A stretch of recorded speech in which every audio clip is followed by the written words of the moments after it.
Good evening. You're watching the People's Platform here on TV1. And tonight we're joined by Tania Abeysundara, chairperson of the Ceylon United Business Alliance, to speak about where the SMEs stand in terms of survival, economic growth, and what will happen to them in the near future. A very good evening, Tania, and welcome very to the good People's evening, Platform. Nirisha. Lovely to pleasure be to back. have you. Indeed. So let's start off, Tania, by speaking about where the SMEs stand as of now. The economy has been a very hard hit one, and SMEs were the worst hit with the economic crisis, and there were so many SMEs that had to shut down under unfortunate circumstances. So where are we now on the path to recovery? Namisha, I don't know about a path to recovery. I could call a path to survival. Recovery is a long word because we don't know how long it will take for us to recover, because according to the government statistics, nearly 240,000 SMEs have closed down, MSMEs. But I think it's more than 300,000. So that's a huge number. And so if you talk about recoveries, recovering 300,000 companies is a long line. But at least survival of the companies that are still standing, that is something the government should look into, because the most important thing is the companies that is standing now to be kept in a survival position. That is where the government needs to take initiating action, talk about, or implementations of laws that could make us survive. At this point, if the SME falls, obviously the country falls. I don't understand why still the government and the central bank does not understand. I think the government is understanding, but of course the central bank is not understanding, because at least because the government understands only, the president has brought about act to be implemented, giving us a grace period of, stopping the Parata execution for a period of 10 months. That was suggested by the Justice Minister. So if this is being brought to an act as soon as possible, at least the people will have the benefit of trying to survive for 10 months in order to try to do something where they could get their entangled positions a little bit in easing out. So if this act is being passed into a law as soon as possible, then we are at least given some sort of breathing space. So, but Namiksha, I believe it is not still happening, because that should have been done before the vacation of the parliament. But I hear when the parliament reopens on the 24th, still it is not been put into the order book. If it's not been put into the order book in parliament, it won't be tabled. So we are urging the authorities to do so in trying to make it into an act, a law that could give us this breathing space of 10 months. If this is not being done, people are going to suffer, because the Parata execution has been taking place till date through banks. So if you consider Sri Lanka's execution of the Parata law compared to other countries, where are we standing? This is a law that is not being executed anywhere in the world, because especially this law is something bought by the Roman Dutch, and they themselves don't have it in that country. So why are we abiding by something the people who themselves invented is not carrying it out? But of course this law was bought in 1988 into state banks, to protect the state banks, because most of the state banks, the head of the bank is a government authority.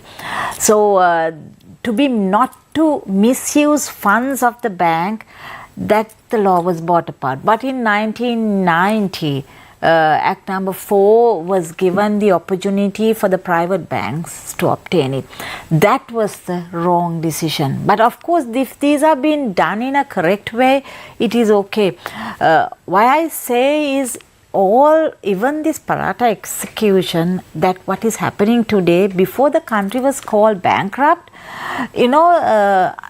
I think the number was so little, it was insignificant because nobody took it into consideration. We take loans, we pay the loans, we carry on in the normal path. Because of the SMEs are people who are very scared of them going into wrong books because we are being judged. Because when we take a loan or when any loan is being taken, we automatically go into the evaluation point. So creditworthiness is very important. Very, very important for us. So we go to the crib. So if the creditworthiness is there only, we can keep on borrowing from any financial institute. So that is the evaluation factor. So we don't want to get into bad books. So this was created by the central bank when the country was called bankrupt. Till then we were surviving. At that time the Parata people were under the Parata execution was it was about 600 million. Today it is gone up to 1.2 trillion.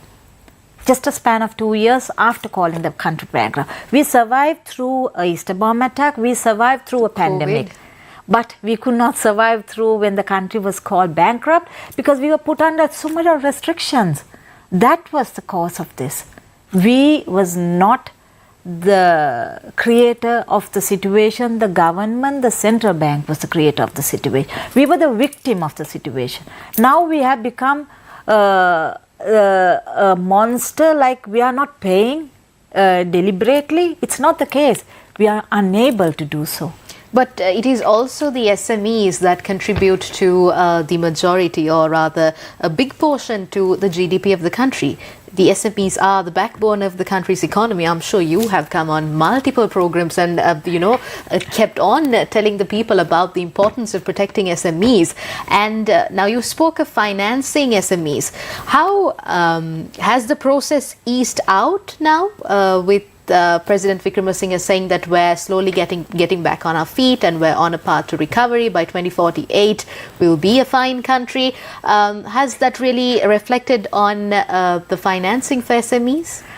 Namiksha, the government can wait without paying their debts, domestic plus the international. But if we were to do that, can we survive?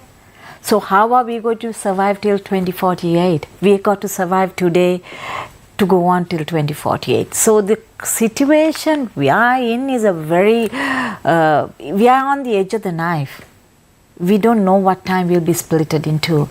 So if we are not protected, we contribute 52% of the country's GDP. Up to date, we are the biggest taxpayers. I think not the multinational companies or not the people who have been importers into the country. We are the domestic market, we are industries, we are manufacturers, we produce within the, so we pay so much of taxes to the country, direct and indirect. So if we are not being protected, how can the country, the government protect themselves? Because of just to evaluate more than all the tax money that is being collected, not I could say more 112% is invested back into the government, because 61% we are not paying the debt domestically. If you start paying debt, 61% would go into the domestic debt, 51% goes into upholding the government, that means salaries and all the government entities.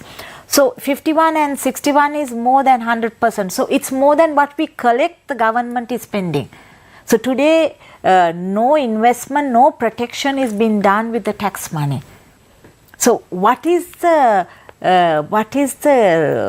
humanity behind this? We are paying something to get something in return. So when we are in trouble, if the government is not coming forward in helping us, if the policies are not being implemented in helping us, then what is the use? If any government can come into power, the country should be the main aim. Political objectives are very, they're short-lived. But if the country goes forward, any political party has the ability in doing their politics. We are not political entities, we are business entities. We want to protect the country. We want the country to be upheld where we can do our businesses. So if we are not upheld, how would the country go forward? Naviksha, this is a huge sad situation up to date. Now we have finished a season. Aurudu is the biggest season in our calendar because that's what we look forward to, making some sort of funding to pay our banks, pay our loans, pay our financial institute. But this year we have just managed to pay our debts where we have borrowed to buy raw material. You're not even hitting the break even. Not even hit the break even, because we are just, when we pay our debts where we have taken for raw materials and accessories, we don't have even any funding left to pay our loans. So if this moratorium is not given in a proper way, the freezing of the Parata execution is not being implemented immediately, these people are facing a huge problem.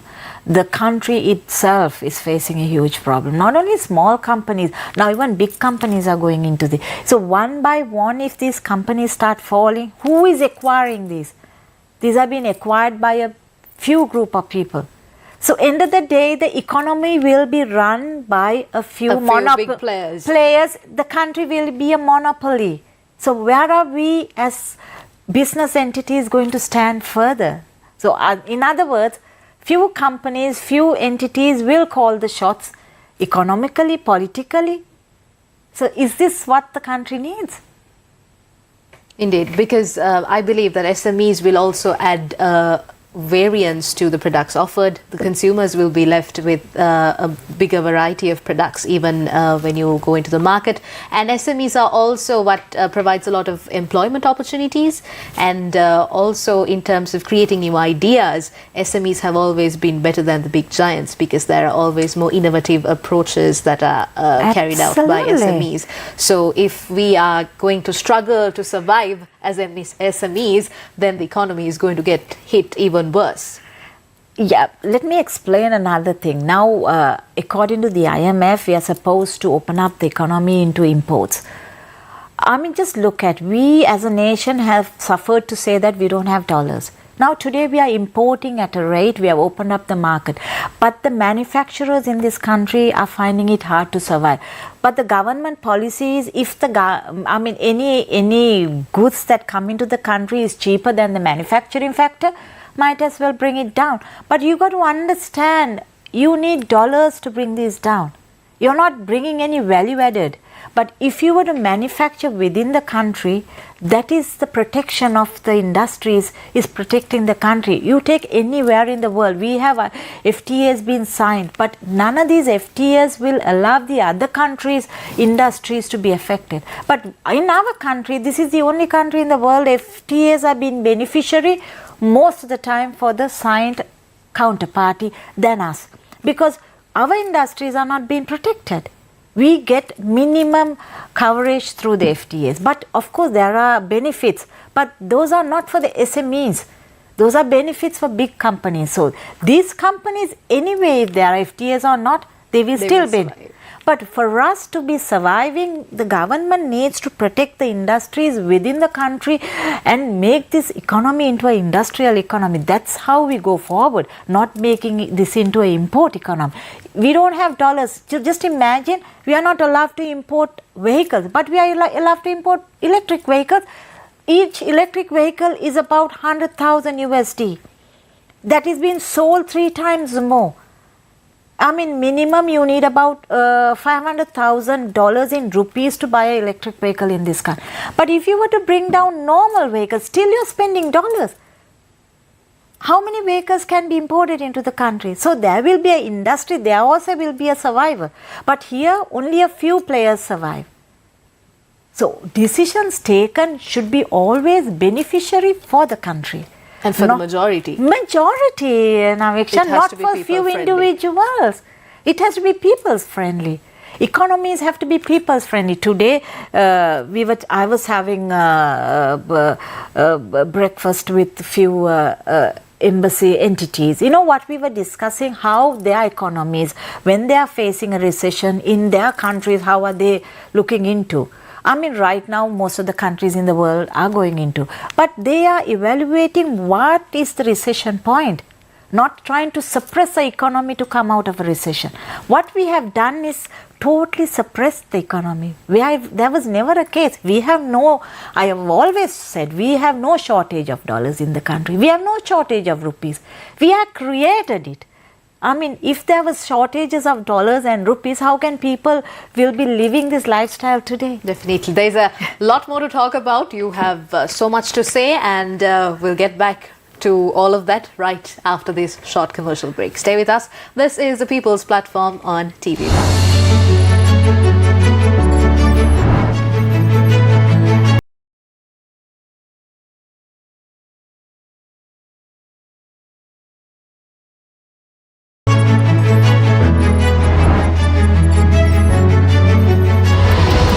The People's Platform.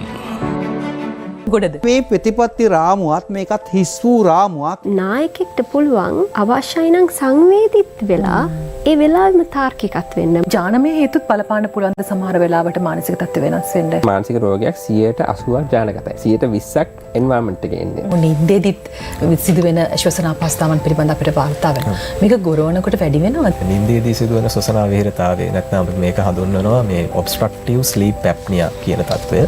ජාතික මෙහෙවර සතියේ දිනවල උදෑසන 11ට.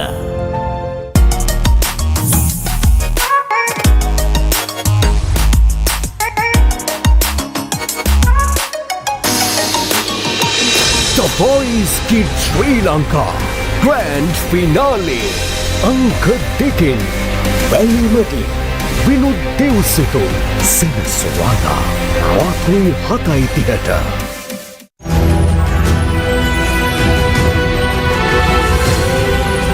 TV1. TV for life. Did Israel attack Iran? The Middle East in turmoil. CID records statement from Reverend Father Cyril Gamini Fernando. The Pohot tour will contest the presidential election. Candidate yet to be announced. A statement from Namal Rajapaksa. Anyone can go to court and challenge the new electricity reform bill, says Minister Kanchana Wijesekara. Palita Tevara Perma bids adieu.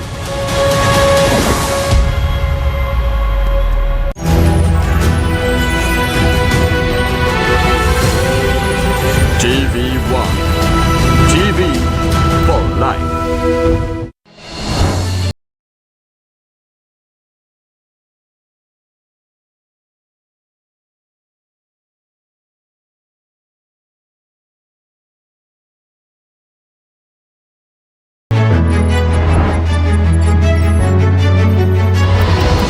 The People's Platform. Welcome back. You're watching the People's Platform on TV1. We're joined by Tania Abeysundara, the chairperson of the Ceylon United Business Alliance tonight. Tania, when we speak of supporting SMEs, we saw that recently ADB had given a sum of $100 million to support the SMEs in Sri Lanka. Has it really helped? Namaksha, where is that money going? That's a good question. Really, to get this 100 million, we also contributed a lot in talking with the ADB. I think about 6 months back, we had several one-to-one meetings with the ADB heads, and it was a very lucrative one. So they promised 50% of the funding to be given without collateral, or the banks not deciding who it should go to, but to people who really affected, needed. The other 50%, the bank has the ability of selecting their lenders. But the difference is here what we are urging is, what is 50 million? Today we have gone up to 1.2 trillion in debt. Can this 50 million cover this up? This debt itself is not created by, there are willful defaulters, but most of them are not willful defaulters of circumstances created by the central bank and the governing bodies. So these people, by getting, and then mind you, you only get a very small amount of sum, that is between 5 million to 10 million to 15 million. So if you are in debt to a bank, we say 30 million, getting 5 million for a working capital, it's absolutely not adequate enough for them to even think about. So when we urged the ADB at that time, if you all can intervene, how the funding should be. They said we are just a funding organization. We are not an organization that can implementing rules is done by the central bank, and we cannot force any entity how it should be divided or segregated. So the central bank should have intervened at this point and really looked into the people who are really affected and not willful defaulters.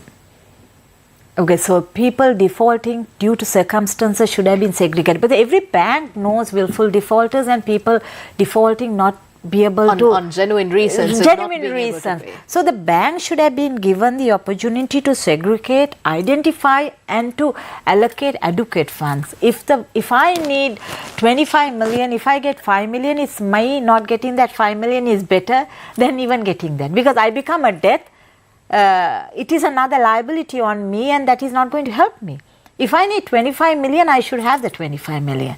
So this funding should have not been given 50-50. This should have been totally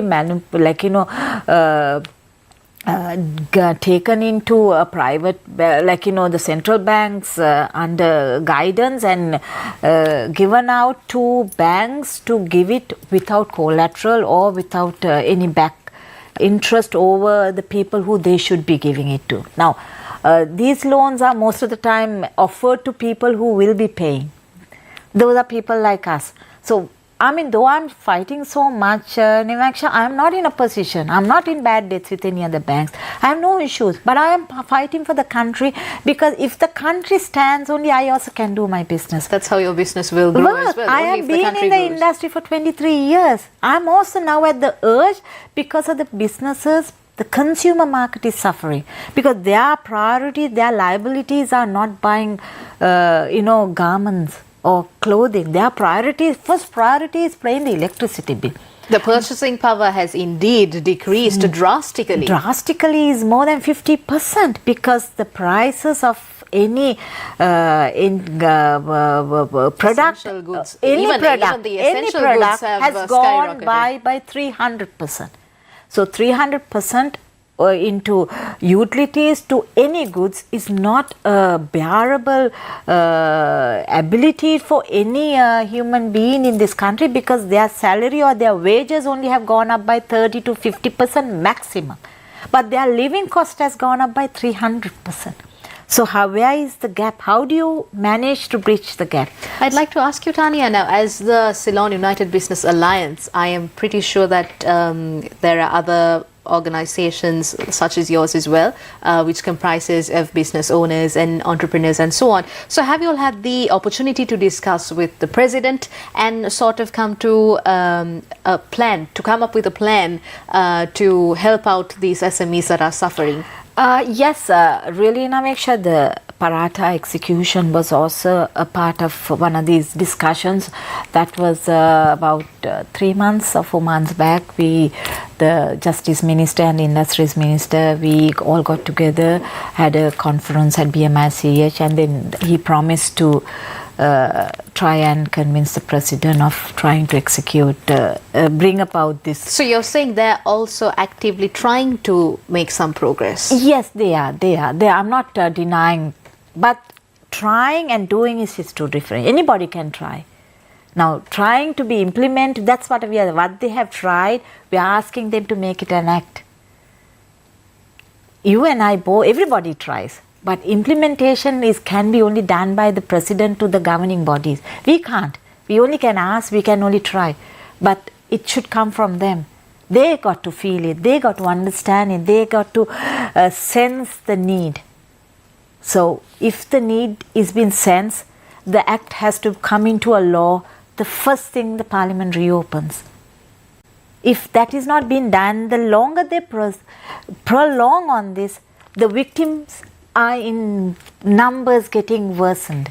And these victims are not people who are diabolically trying not to pay. These victims are people who are in a situation, they are being pulled into it. They're just helpless. They are very helpless. Now, if Even me, I expected my volume of goods that we manufacture to be out there in the market at least. But only 50% of our goods could have been delivered to the market because the purchases have dropped by 50%.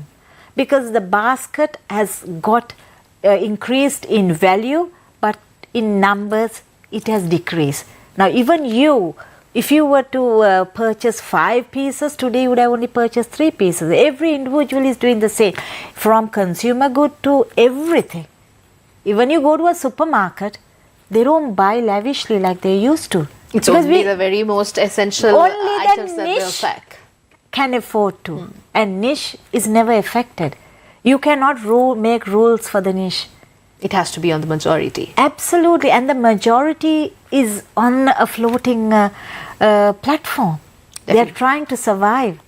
I'd also like to ask you now, there are several companies who are also, big companies who are also going through turbulent times with the economic crisis, and there are employee layoffs and so many things happening. So just imagine someone is being laid off and then their next best option is to start something on their own. But given the fact that even the currently existing SMEs are struggling to survive, do you think this sphere is healthy for people to come and start up new businesses in Sri Lanka, to be entrepreneurs? Because Sri Lanka has been a country that has always encouraged entrepreneurship up to a certain extent. But is it healthy for even a youngster to start an online business right now? I think it's healthy under any circumstances if you only become an entrepreneur, or if it's an industrial economy or manufacturing economy is the only platform, only way through for forwarding this country, taking this country forward. So I think even today, I believe if the laws are being made proper, if the adjustments are being done by the governments, any entrepreneur, this is the best place on earth to start any business, because Asia is the future. And Sri Lanka has the adequate ability. We have resources right around where we can put them into good use. But I'm not discouraging any entrepreneur, but I'm only discouraging the government's ability of not trying to understand us. We should be given shelter. We should be protected. We should be made secured. We should, like any other. Take India for instance.